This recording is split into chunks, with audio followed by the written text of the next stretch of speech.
Assalamualaikum warahmatullahi wabarakatuh. Perkenalkan, kami dari kelompok 5. Kami beranggotakan 3 orang.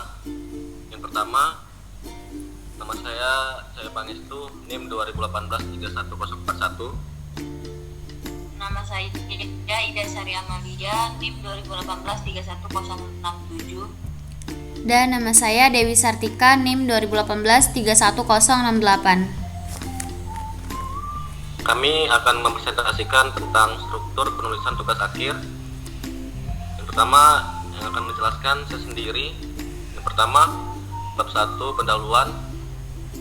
Pertama, 1.1 latar belakang masalah, 1.2 identifikasi masalah, 1.3 rumusan masalah, 1.4 tujuan penelitian, 1.5 manfaat penelitian, 1.6 korelasi RP, RQ, RO, 1.7 kontribusi penelitian, 1.8 skematika penulisan. Selanjutnya, di sini kami akan menjelaskan tentang 1.6 korelasi RP, RQ, RO. Yang pertama, RP research problem, yaitu sulit pemilihan parameter SPM yang sesuai. Kedua, RQ research question, PSO diterapkan pada proses pemilihan parameter. Ketiga, RO research objectives, menerapkan PSO untuk pemeliharaan parameter yang sesuai pada SPM. Selanjutnya bab 2 landasan teori.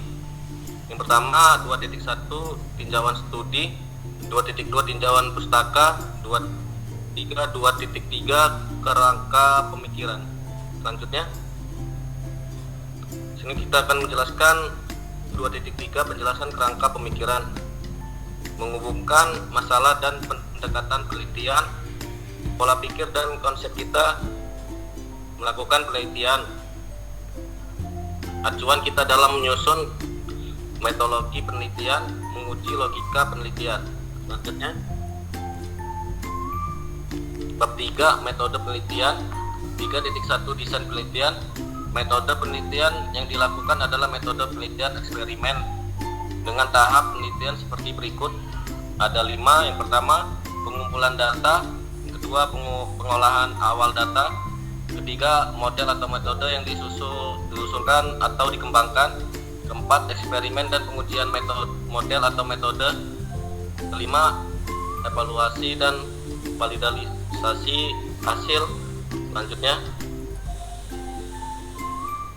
tahap penelitian, pengumpulan data, pengolahan awal data, model atau metode yang diusulkan atau dikembangkan, eksperimen dan pengujian model atau metode, evaluasi dan validasi hasil. Bab 4, hasil dan pembahasan. 4.1 hasil, sajikan hasil eksperimen dan pengujian metode atau model pada data eksperimen.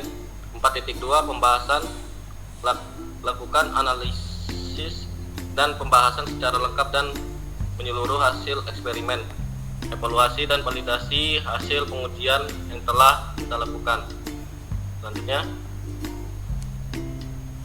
Selanjutnya akan dijelaskan oleh Ida. Selanjutnya, bab 5 kesimpulan dan saran. 5.1 kesimpulan, 5.2 saran. Selanjutnya, jadi di sini saya akan menjelaskan tentang kesimpulan di bab 5, yaitu pernyataan umum atau general hasil penelitian. Yang pertama, ringkasan dari temuan-temuan yang didapat dari analisa hasil penelitian. Contohnya, dari hasil eksperimen dan evaluasi penelitian, disimpulkan bahwa algoritma klasifikasi C4.5 akurat digunakan untuk penentuan kelayakan kredit perbankan.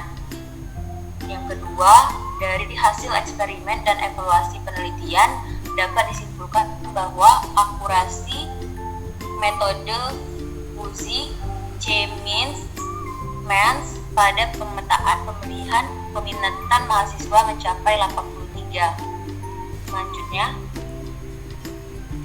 Selanjutnya saran. Langkah berikutnya setelah temuan diperoleh atau future works, yaitu saran bisa berupa teori, implementasi atau praktis untuk penelitian berikutnya. Apabila kesimpulan menolak hipotugas akhir, maka perlu disarankan penelitian lebih lanjut untuk menguji teori-teori yang ada. Yang ketiga, apabila kesimpulan menerima hipotugas akhir, maka saran diarahkan ke langkah praktis bagaimana supaya hasil penelitian bisa diimplementasikan. Selanjutnya, judul penelitian. Judul penelitian sebaiknya singkat, padat, dan mewakili seluruh isi penelitian kita. Yang pertama, maksimal hanya terdiri dari 10 sampai 12 kata. Yang kedua, tidak ada singkatan. Yang ketiga, tidak menggunakan kata-kata redundant atau study on, research on, dan seterusnya. Yang keempat, judul penelitian wajib memuat model, tujuan penelitian, objek penelitian. Selanjutnya, abstrak penelitian. Abstrak penelitian harus menggambarkan keseluruhan isi dari tulisan atau penelitian yang kita lakukan. Abstrak diuraikan dengan bahasa lugas, langsung ke sasaran, dan harus memuat yang pertama masalah penelitian, yang kedua metode yang kita gunakan untuk memecahkan masalah penelitian, yang ketiga hasil penelitian. Selanjutnya, kata kunci memuat kata-kata konseptual dan jumlah sekitar 3-5 kata. Selanjutnya, pola pembuatan abstrak atau proforma abstrak ditulis oleh Newman 1994.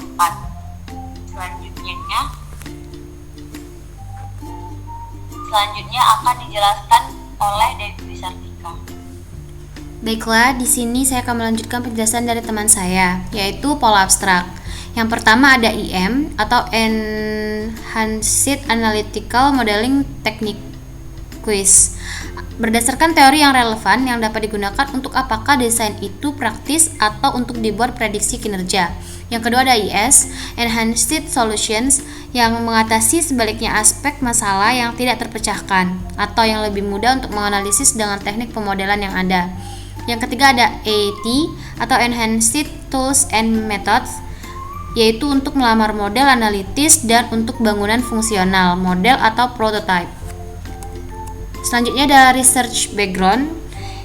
Di sini research background itu memiliki kelebihan pada prediksi non-linear, kuat di parallel processing, dan kemampuan untuk mentoleransikan kesalahan, tapi memiliki kelemahan pada perlunya data training yang besar dan overfitting, lambatnya konvergensi, dan sifatnya yang lokal optimum. Berdasarkan dari Rosario tahun 2007. JM punya kelebihan di tingginya akurasi prediksi meskipun menggunakan data yang sedikit. Akan tetapi JM memiliki kelemahan pada prediksi data yang sifatnya naik turun secara fluktuatif seperti pada data produksi padi WU tahun 2007. Kemudian ada kelebihan dan kelemahan metode yang ada, yaitu Particle Swarm Optimization atau PSO adalah metode optimasi yang terbukti efektif digunakan untuk memecahkan masalah optimasi multidimensi dan multiparameter pada pembelajaran machine learning seperti DNN, SVM, dan classifier lain.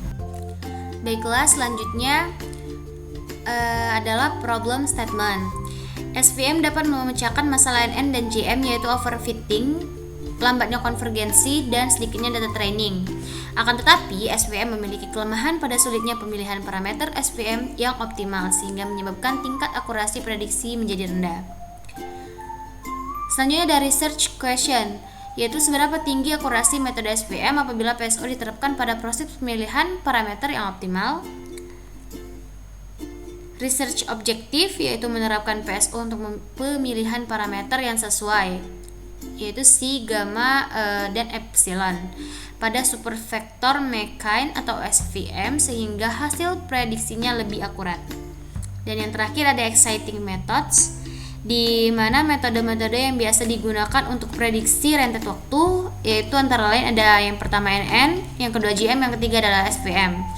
Dan proposite method, yaitu PSO plus SVM, akan dikomparasi dengan 3 exciting method di atas.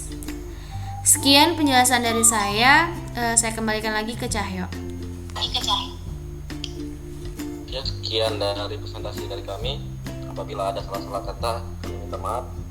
Kami akhiri. Wassalamualaikum warahmatullahi wabarakatuh. Waalaikumsalam warahmatullahi wabarakatuh.